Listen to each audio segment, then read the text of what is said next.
Hello, world, and welcome to the In My Footsteps podcast. I am Christopher Setterland, coming to you from the vacation destination known as Cape Cod, Massachusetts, and this is episode 77.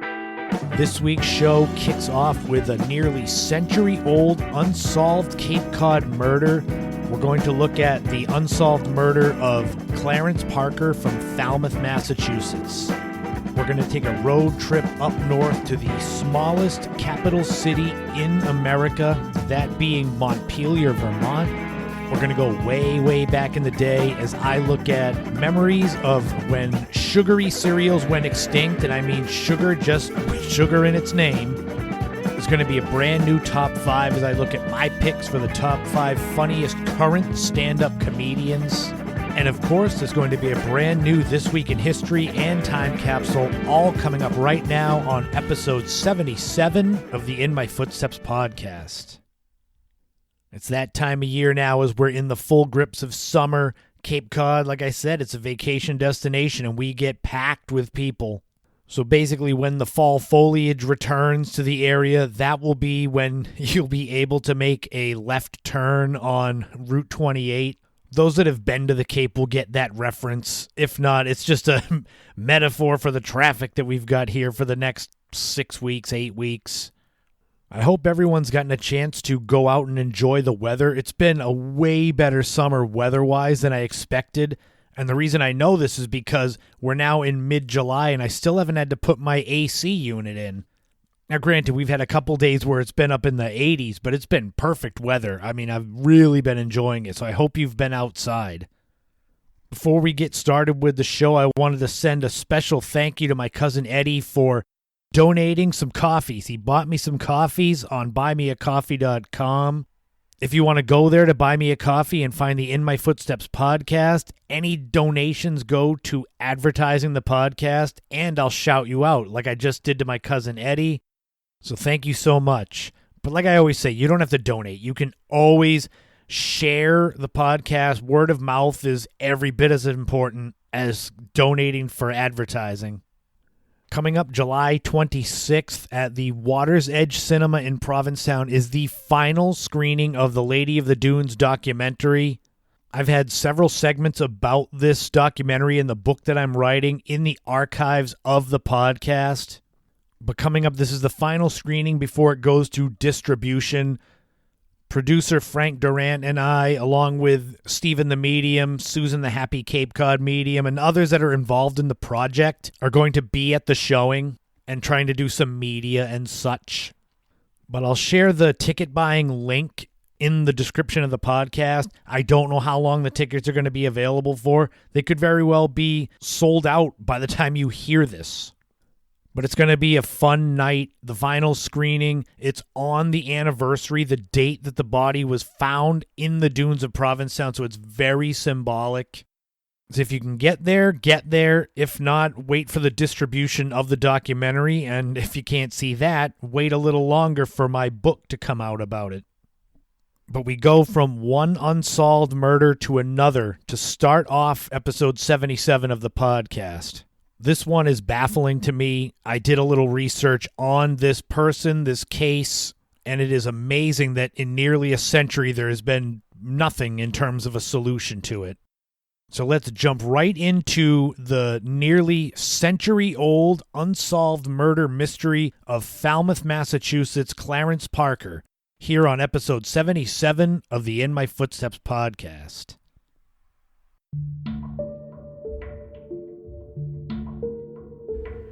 He was a lifelong Cape Codder. He was a war hero. He was a hard-working and well-respected member of the community. So why was he brutally gunned down on his front lawn? More importantly, why has this case remained unsolved for nearly a century?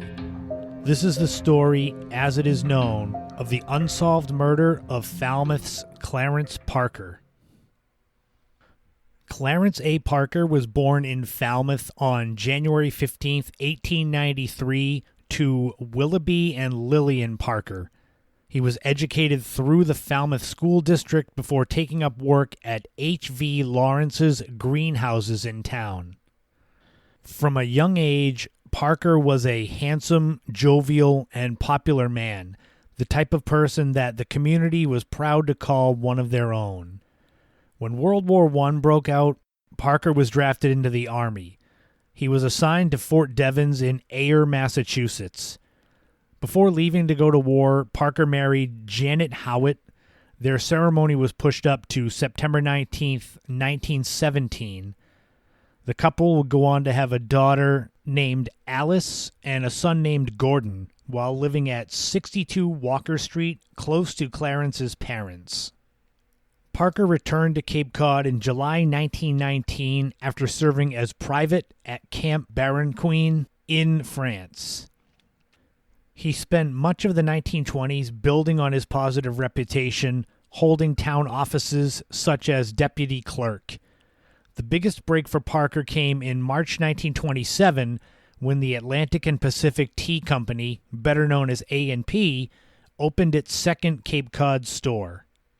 The first A&P had opened in Hyannis, but the second was on Main Street in Falmouth, and the grocery store chain wanted Parker as their manager. A loving husband and father, a main member of the American Legion Auxiliary, and a popular, respected manager of the local A&P. Clarence Parker didn't have any shortage of friends. That's why what happened in the early morning hours of September 7th, 1930 is so shocking. Shortly after midnight on Sunday morning, September 7th, 1930, Parker closed up the A&P. He had brought a leg of lamb wrapped in brown paper home with him. After pulling his car into the garage, Parker walked across his lawn. It was at about 12:20 a.m. that a single shot rang out. Clarence's wife, Janet, heard the shot from inside and opened the front door to find Clarence face down only a few feet from the door. He was dead.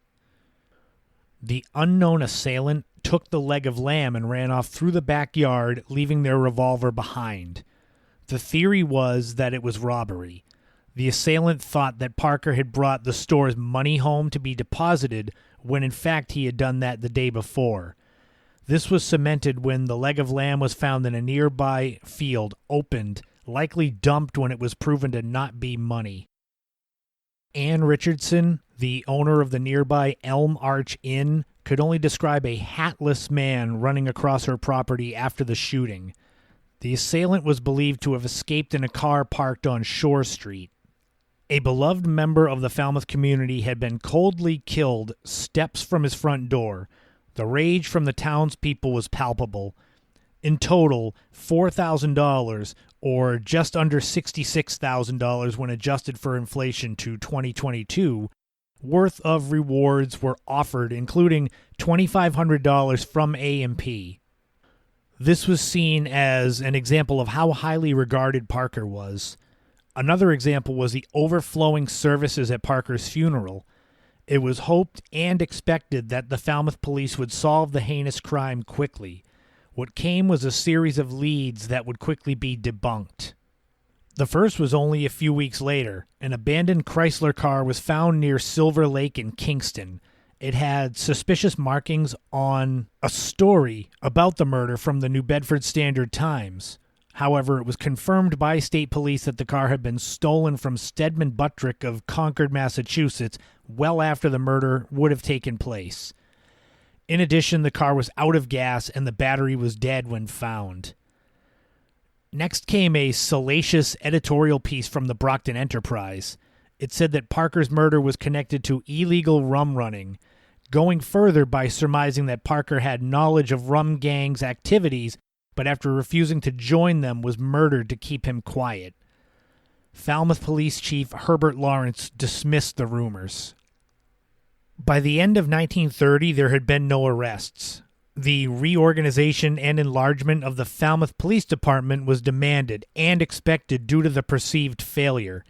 Chief Lawrence resigned at the end of 1930, citing poor health. The investigation remained ongoing throughout 1931. Lieutenant Joseph Ferrari of the Homicide Bureau of the State Police said that they were still investigating, but it was baffling the lack of clues as to the killer's identity. In August 1932, convicted Mashpee murderer Sylvester Fernandez, before his death in the electric chair, purportedly gave the name of Parker's killer to District Attorney William Crossley. He then tried to substantiate it, but it was fruitless. For 2 years, there had been little in the way of progress or even clues in the murder of Clarence Parker. The closest lead and likeliest scenario came to light in November 1932. Boston District Attorney William Foley got a new lead from arrested Boston gangster Morris Cohen of Dorchester. Cohen said that a young man named Merton Millen was running with a well-known liquor racketeer. It was while they were attending a liquor meeting in Falmouth that Millen purportedly went to rob Parker. He lurked in the shrubs of Parker's home on Walker Street and waited. Cohen said that Millen then shot him a few feet from his door with cold-blooded precision. Parker died almost instantly. However, the robbery was a failure due to it being a leg of lamb and not money in the brown paper bag. This seemed to tie in with previous theories of a failed robbery, and an out-of-town killer made sense as Parker was exceedingly popular. This theory had doubt cast on it by Lieutenant Joseph Ferrari, as he saw Millen as too young to run with liquor gang. With cold water thrown on the latest lead, the case went cold for several years. New leads came to light in September 1936, almost 400 miles north in Montreal, Canada. Several members of local law enforcement went north to interrogate someone who was in Falmouth at the time of the murder. This led to 7 more people being interviewed in Hyannis as a part of these new developments. But sadly, despite all of the bluster, nothing came from the investigations. The case went cold, and Clarence Parker became just a name on a headstone in Oak Grove Cemetery. It's been 92 years since Clarence Parker was coldly gunned down on his own front lawn. It has also been 86 years since any meaningful leads were investigated. The case has gone cold and will likely remain unsolved. Whether it was a young rum runner and a botched robbery, or something not yet explored, the bottom line is that a young husband and father and popular member of the community was killed, and the murderer has never been identified.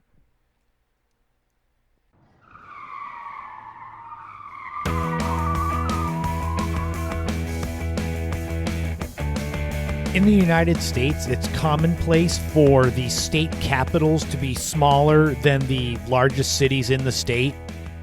Albany, New York is much smaller than New York City. Sacramento, California is much smaller than Los Angeles, and so on. It is rare, though, for a state capital to be so small, population-wise, as the one we're going to talk about in this week's road trip, Montpelier, Vermont. Now, don't get me wrong, Montpelier and northern Vermont and northern New England, it's just beautiful up there. Wide open spaces, green, mountains. But there's no getting around the fact that the city, quote-unquote, of Montpelier, the state capital, is the smallest state capital in the United States. As of 2020, the population was 7,434.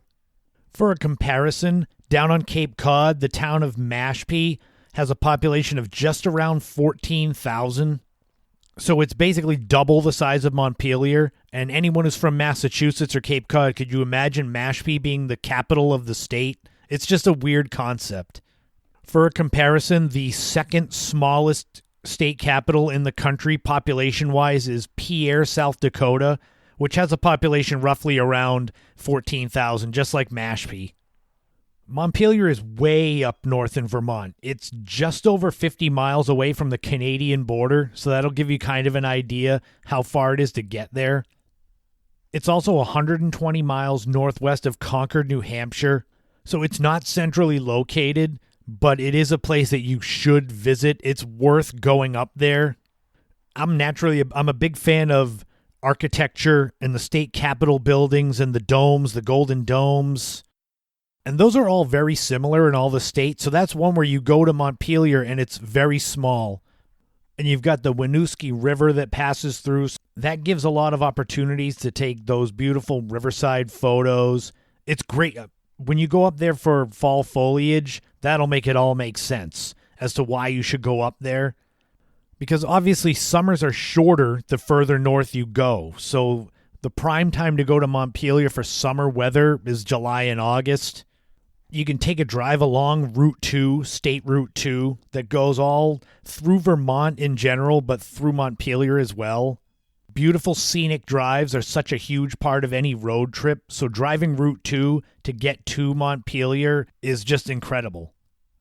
The first place I would recommend checking out when going to Montpelier is the Bragg Farm Sugar House and Gift Shop at 1005 Vermont Route 14 North, or braggfarm.com.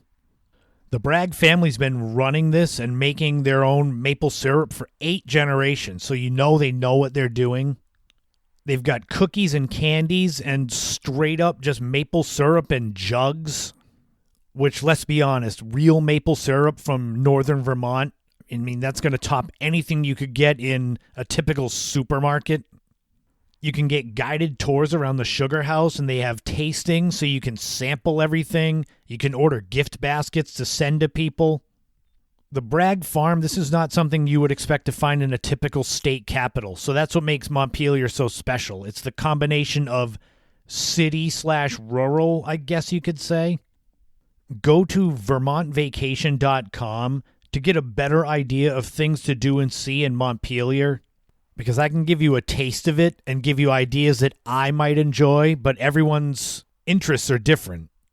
You're up there, you're up in the Green Mountains, so if you're up there looking to hike or in the wintertime ski, you're not far from any of these places. You're less than an hour from Camel's Hump, the third highest mountain in Vermont, west in the town of Huntington. You're also less than an hour from the Sugar Bush Resort, southwest in the town of Warren. But this is about Montpelier and hanging out there and visiting there. And so you're going to work up an appetite walking around the beautiful downtown. Check out Sarducci's Italian restaurant located at 3 Main Street inside the Montpelier Railroad Station. They're also at sarduccis.com, where you can get a better picture of what they serve there. They've got some great menu photos.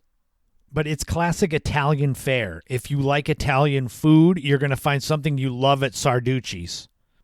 And that's coupled with the beautiful views of the Winooski River and just the whole atmosphere of Montpelier in and of itself. If Italian cuisine is not your thing, you can also go check out the 3 Penny Tap Room located at 108 Main Street and 3pennytaproom.com. This is more casual dining with craft beer from a lot of the small craft beer breweries in the state. I'm definitely no craft brew expert, so I could give you names of the breweries that are listed there. I'd have no idea who they are. But it comes highly recommended. It's one of the top craft brewery restaurant destinations in the state of Vermont. So that right there is saying something. Like I always say with these road trips, you should go and just find your own way and find your own unique views and vistas around Montpelier. I'm just fascinated with it being the state capital, but being located up in the mountains. I mean, you look at pictures of the state capitol building and there's all these trees and green behind it, and it doesn't look like what you expect a state capitol to be. It's got a thriving theater and arts district, and is also, in addition to being the state capital, is considered to be one of the top small arts towns in America. So you can enjoy the theater and the arts and being in a state capital, and then go somewhere like Hubbard Park, which is 200 acres of trails, picnic areas. They even have sledding trails. There's a 54-foot observation tower, which the views there, just imagine. When it comes down to Montpelier, though, just go and stay. Make a few days out of it. You can spend the nights at the High Hill Inn at 265 Green Road. It's a beautiful old Victorian bed and breakfast on 47 acres of land with the beautiful views around it.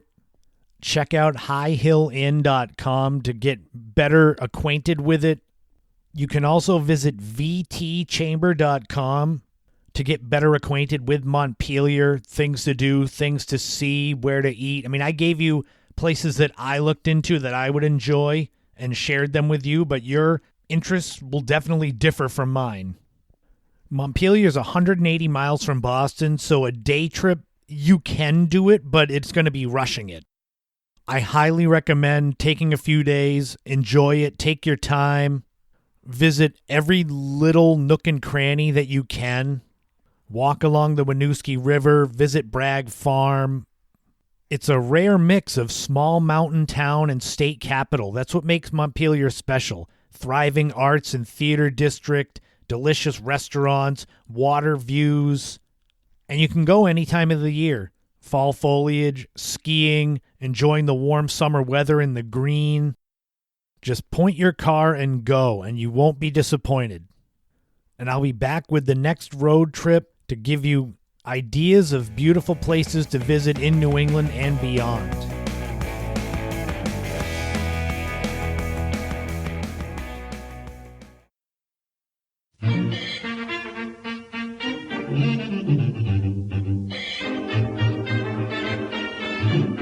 This week in history, we are going back 60 years ago this week, July 12th, 1962, and the iconic legendary rock band, the Rolling Stones, played their very first show ever. Even if you're not a fan of classic rock, you know who the Rolling Stones are. You know who Mick Jagger is. You know who Keith Richards is. They were a part of that original British invasion of the early to mid 1960s, along with the Beatles and the Who. In total, they have sold well over 240 million albums in the 6 decades since they got started. Their very first concert they ever performed was at London's Marquee Club on Oxford Street. The original lineup included Mick Jagger on vocals, Keith Richards and Brian Jones on guitars, Ian Stewart on piano, Dick Taylor on bass, and Tony Chapman on drums. According to concertarchives.org, since that first show, the Rolling Stones have played 1,380 concerts. It says it's updated as of 2022. I don't know how accurate it is, but that's a lot of shows. Interestingly, the press ahead of that very first concert 60 years ago this week had the Rolling Stones seen as more of an R&B type act rather than straight rock and roll. According to accounts from that show, some of the songs they performed by their heroes like Jimmy Reed, Elmore James, Chuck Berry, and Fats Domino. The band was inducted into the Rock and Roll Hall of Fame in 1989 and has given the world some of the most iconic songs ever written.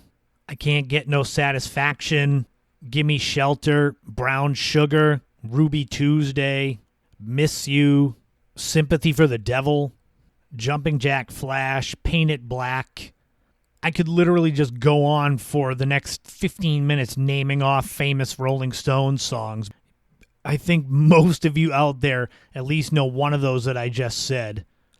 But it's amazing that they are still touring in 2022 when their very first concert they ever performed as the Rolling Stones took place 60 years ago in London this week in history. And now it's time for another brand new time capsule. We are going to stick to the same day, July 12th, 1962, while the Rolling Stones were making their debut in music in London. What was going on in pop culture in America? Well, let's find out. The number one song was Roses Are Red by Bobby Vinton. This was off of his album Roses Are Red and Other Songs for the Young and Sentimental. This was Vinton's first big hit. It stayed at number one for 4 weeks. Vinton was a teen idol, and he became known as the Polish Prince. In 1963, he would have his next number one single, which was a cover of Tony Bennett's song Blue Velvet. The number one movie was That Touch of Mink. It starred Cary Grant, Doris Day, John Astin, Audrey Meadows, and others. The movie's a romantic comedy where a rich businessman and a young woman are both attracted to each other, but the businessman only wants an affair and the woman wants to save herself for marriage. The movie made just under $18 million at the box office, And a fun stat was it became the fastest movie to gross $1 million at a single theater when it did so in 5 weeks at Radio City Music Hall in New York City. The number one TV show was Ben Casey. This show was a medical drama starring Vince Edwards as Ben Casey, who was a young neurosurgeon at County General Hospital. It's known mostly for its unique opening titles with these hand-drawn symbols on a chalkboard, while cast member Sam Jaffe said the words, "Man, woman, birth, death, infinity." The show was on the air for 5 seasons from 1961 to 1966 and a total of 153 episodes. And if you were around back then, 60 years ago, this week in history, and it was a rainy, terrible summer day and you didn't want to go outside and get soaked, but you still wanted to have some fun indoors, well, there was a great toy for you. In the Sears catalog for the spring and summer, you could find the Lionel Porter chemistry set. You could get different sizes, which would allow you a different number of experiments. The 350 experiment set was $4.95, but if you wanted to go all out and get the 1,000 experiment set, it would cost you $29.88, or about $289 when adjusted for inflation. This included a centrifuge that could separate liquids and solids in seconds, a powerful agitator for the test tubes. You could make inks, soaps, dyes, even rocket fuel for the rocket that came with it. It was a far different time back then when you could get chemistry sets with real chemicals in them. But that'll wrap up another This Week in History, another time capsule. And if you think it's funny that there used to be real chemistry sets that you could buy for kids, well, we got some more laughs as we jump into a brand new top 5. These are going to be my picks for the top 5 funniest current stand-up comedians, so let's get laughing right now.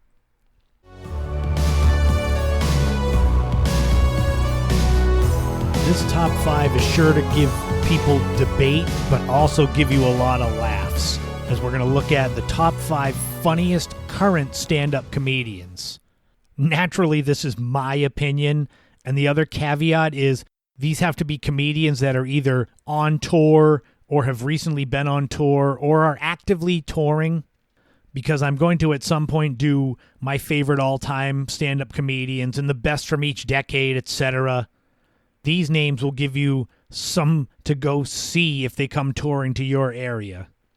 And who knows, maybe some of these names will be brand new to you and you will discover something amazing. That's kind of how I found a lot of these, was through my Pandora station that's just comedy icons. Naturally, these top 5 lists always have a few honorable mentions. So the honorable mentions for funniest current stand-up comedians are Bill Burr, Kyle Kinane, and Mike Birbiglia. You can't go wrong checking out some of the clips of some of these guys on YouTube, so go and check them out even if you know them. You can't go wrong and have some laughs. So the actual top 5 starts right now with number 1, Tom Segura. He's 43 years old. He was born in Cincinnati and started doing stand-up in the early 2000s. He and his wife also host a podcast called Your Mom's House. If you're totally unfamiliar with his work, he's got several Netflix specials, but one of his best-known bits is the story of him meeting Mike Tyson on a plane and then Tyson going to one of his comedy shows. So if you don't know Tom Segura, start with that one and you'll fall down the rabbit hole. Number 2 is Jim Jeffries. He's 45 and he's from Sydney, Australia, so he's got the accent. He's had 2 different TV shows. One was called Legit and the other one was The Jim Jeffries Show. He's most well known for his gun control bit, which is really great, but the humor can be divisive, just like the issue of gun control is. A lot of his other material is pretty dirty, and it's funny as hell. I would say if you're looking for somewhere to start with Jim Jeffries, try to find a segment called I Swear to God. Just look up Jim Jeffries' vibrating egg. It's such a dirty story, but it's so funny, and that's the first thing I thought of with him. So just look that up on YouTube and listen and laugh, because I promise you'll go down the rabbit hole with him. Number 3 is Chris Rock, and he's probably my favorite stand-up comedian of all time. I never saw it in him when he was on Saturday Night Live because he was more of a bit player. His first stand-up special, Bring the Pain, was what really brought him to my attention. That was in 1996. He's one where you probably know some of his work. You just go on YouTube and click Chris Rock stand-up and you won't be disappointed. He also had his own TV show in the 2000s, Everybody Hates Chris. And he also had the Chris Rock Show on HBO in the late 90s into the early 2000s. Number 4 is Nate Bargatze. He's 43. He's from Nashville, Tennessee. He's actually touring this summer. He's coming to the Cape Cod Melody Tent, and I'm tempted to go see him because he just cracks me up. He's got this unique voice, unique accent from being from Tennessee, so it makes some of the lines funnier that he says. His career started in the early 2000s. A lot of his jokes center around him growing up with his father being a clown/magician. And if I was looking for one thing to get you to go and check out on YouTube, maybe check out the one about baseball, about him playing baseball as a kid. Because with these ones I'm trying to get you to go and listen to or watch, I don't want to give away what the humor is of it. I want you to go and hear it for yourself. So the baseball one's really funny. And finally, number 5 on my top 5 list of the funniest current stand-up comedians is Jerry Seinfeld. This guy literally needs no introduction, and he's still on the road. He was recently doing a tour. All you need to do is click on any of the Seinfeld episodes and watch to get a grasp on his humor. Mundane and observational, but in the funniest way possible. He's also recently done the Comedians in Cars Getting Coffee show where he reminisces and interviews other famous comedians. My favorite of those was when he interviewed Eddie Murphy, which was great. But Jerry Seinfeld, he's one of the all-time legends, and it's not hard to see why, and it's not hard to find some of his great material. So there you go. There you have it. My top 5 funniest current comedians: Tom Segura, Jim Jeffries, Chris Rock, Nate Bargatze, and Jerry Seinfeld. Do yourself a favor and go listen to a lot of their stuff, the honorable mentions stuff too, and just laugh. And at some point I'll do one with retired comedians or older comedians. But any of these I just mentioned, you have a chance to go and see them, so go do it.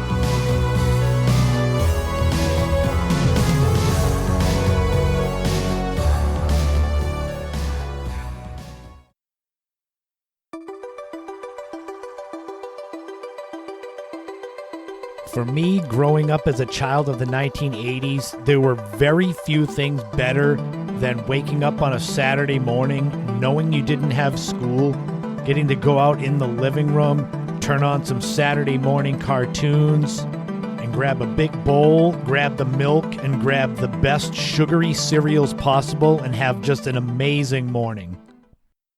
And like today, sure, back then there were healthy cereals, Total, Corn Flakes, stuff with bran flakes, but none of those beat the high sugar content cereals. But an interesting sort of sleight of hand trick that came along with cereals in the 1980s was this period of time in the mid-1980s where the cereals went from having sugar directly in the name to then changing those names. But it didn't change the sugar content, which was the funniest part. And that's what we're looking at now as we go way, way back in the day, is the death of sugar cereals, but sugar just in the name only. It's interesting because kids that grew up, even kids that grew up in the 90s to now, you look at cereals like Corn Pops, Frosted Flakes, Honey Smacks, you all grew up with those. Cereals are basically exactly the same as they were when I was a kid, except for one big difference, and that's the name. Corn Pops were Sugar Pops. Frosted Flakes were Sugar Frosted Flakes. Honey Smacks were Sugar Smacks. It became a marketing thing where sugar became a bad word, which, I mean, it is. If you have tons of sugar, it's extremely unhealthy and very addictive. Believe me, I know. especially during COVID when comfort food was what you needed to kind of get by. I became a big fan again of all the sugary cereals and sugary desserts that I used to like as a kid.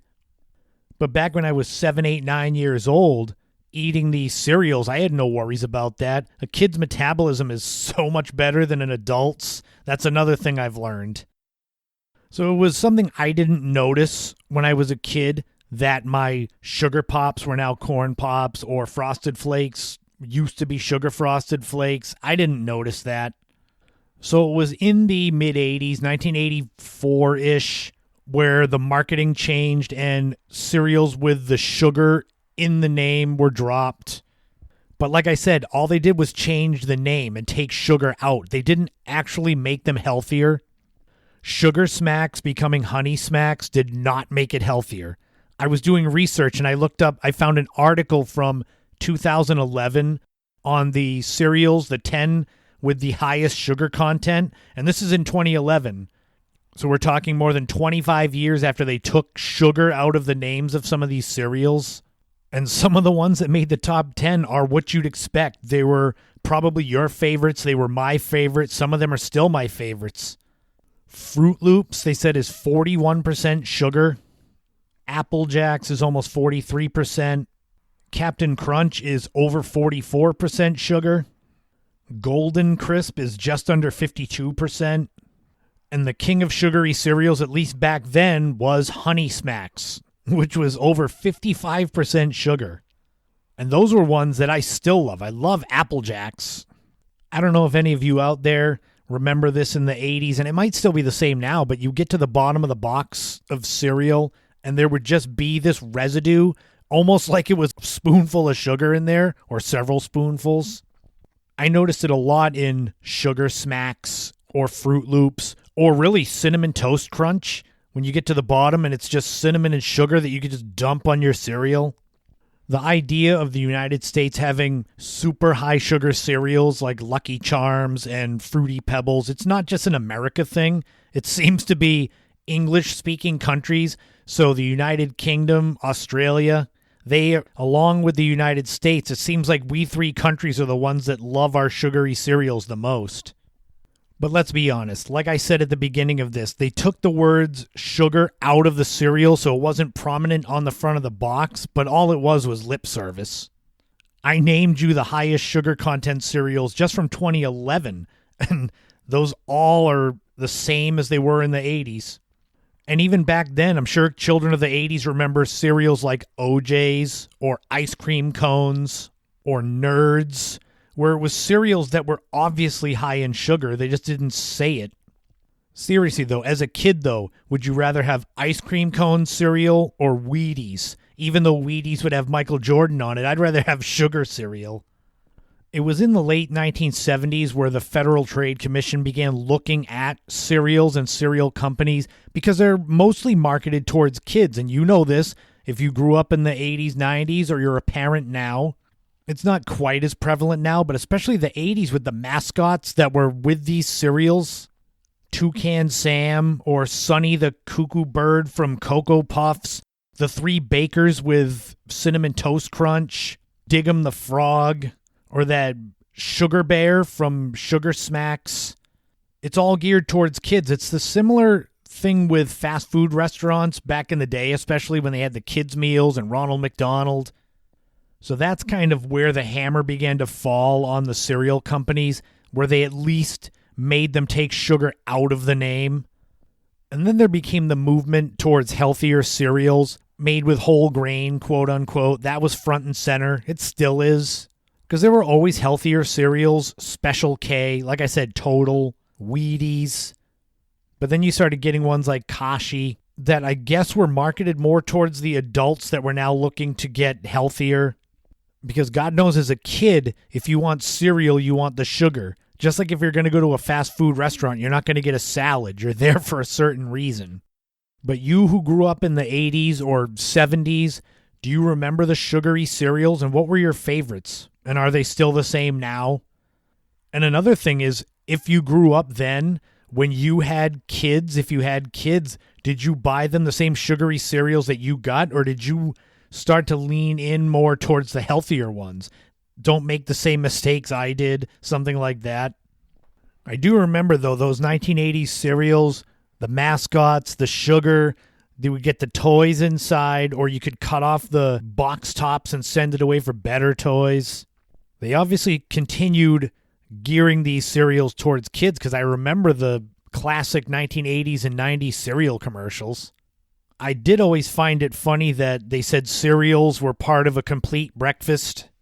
Like when I had cereal in the 80s, I would have 3 bowls of it. I didn't have room for toast and juice and whatever the hell else they said was a complete breakfast. No, my cereal was the complete breakfast.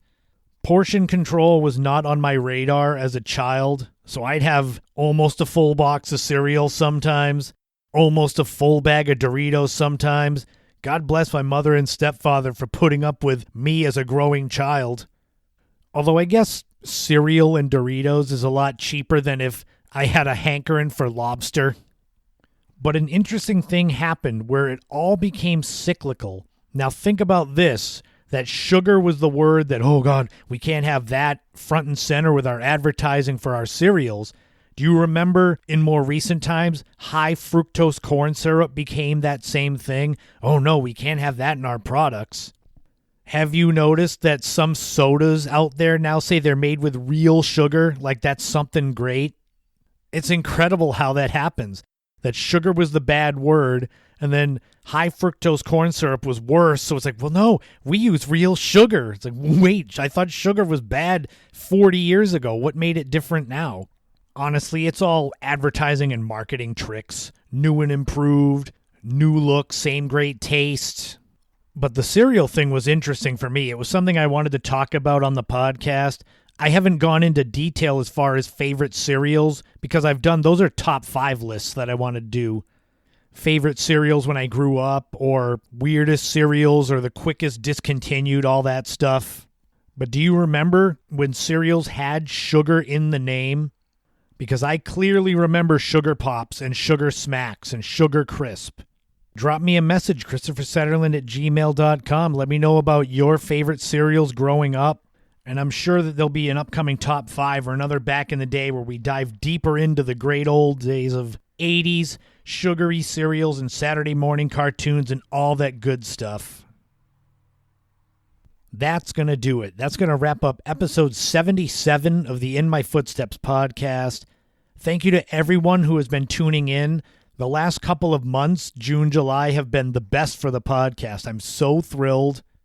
And I'm thrilled to have the listeners that I've had from the beginning. I'm thrilled to have new people coming aboard, finding this through searches or word of mouth or maybe advertising. I've got so much content coming up. I have so many great topics to talk about. So 77 episodes is nothing. We've still got a long way to go.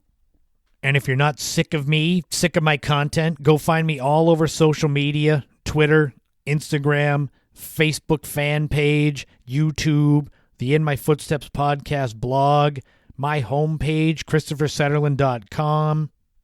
Find me in my day job as a personal trainer and corrective exercise specialist at Mind Body Spine Chiropractic. We are almost ready to announce the opening of Cape Kettlebell, our sister gym, so there'll be more of that coming up. It's just all been in flux, so all I can do is drop these little hints and teasers. Like I said at the top, go to Water's Edge Cinema, Provincetown, look it up, find when the tickets go on sale for the final screening of the Lady of the Dunes documentary. I will post it on my social media, but just keep looking because it's a smaller, intimate theater, so these tickets are going to go fast. If you're looking for beautiful, handcrafted, handmade apparel for yourself, for your pet, go to Kiwis Customs, both spelled with K's, at Etsy.com. There's a link in the description of the podcast. Beautifully made pet sweaters, handcrafted. This is not something mass-produced in some giant factory and then sent out to every store. This is one-on-one. If you get these from Kaylee Marks, they're handmade. You can't go wrong with that. Beautifully done.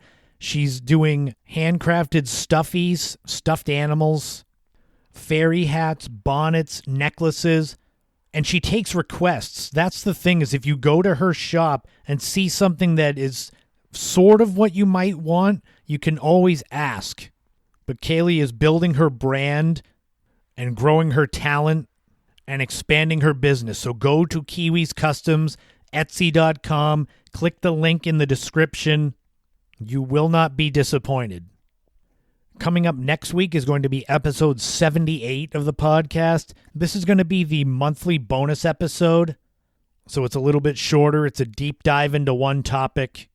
This is going to be a fun one. It's going to be all about the beginnings of my life as a working man, some specifics about jobs I had, my very first ones, but also about how to adapt to becoming an employee, working for someone else, and that whole lifestyle. It'll surely give you flashbacks, good and bad, of when you became a worker for the first time. And then the week after, there will not be a podcast episode. I'm going to take the week off because that's the week of the Lady of the Dunes documentary final screening. So I've kind of got a lot going on. But the week after, when episode 79 drops, I'm sure I'll have a lot to say about the final screening and what went into it and any fun things that might happen during the screening. Like I always say at the end of these podcasts, take care of your mental health. I always mention summer, this time of year, the beautiful weather. I try to mention the weather at all times of year because you can never go wrong being outside unless it's in the middle of a hurricane or a blizzard. But lean into the things that make you happy. Go easy on yourself. Don't ever compare yourself, your life, what you're doing, where you're going with anyone else. Everyone is unique and everyone's journey takes a different path. God knows I'm familiar with that. My path has not been a straight line. It's been curves, it's been detours, it's been intersections. But take time to focus on what makes you happy. Family and friends that give you the good vibes. Whether it's guilty pleasures on YouTube, having a glass of red wine, popping an edible, or just sitting at the beach and watching the waves roll in and just meditating. Whatever it is that makes you happy, that's what's most important, especially if it's not hurting anyone else. Don't worry about what others think. And if that resonates with you right now, that's great. Maybe someday it will. Maybe you don't need it. I envy the rare few that get through this life unscathed. But the main thing is, like Jim Morrison said, no one here gets out alive, so enjoy it while you can. So that's going to wrap up episode 77. I'm going to get ready to go out in the weather, which I believe is about 77 degrees. So remember, in this life, don't walk in anyone else's footsteps, create your own path, and enjoy every moment you can, and leave the biggest footprint you can, because the journey ends someday, but it's not over until it's over. So whatever you do, have a wonderful day, a wonderful week, a wonderful weekend. This has been the In My Footsteps podcast. I have been Christopher Setterland, and I will talk to you all again soon.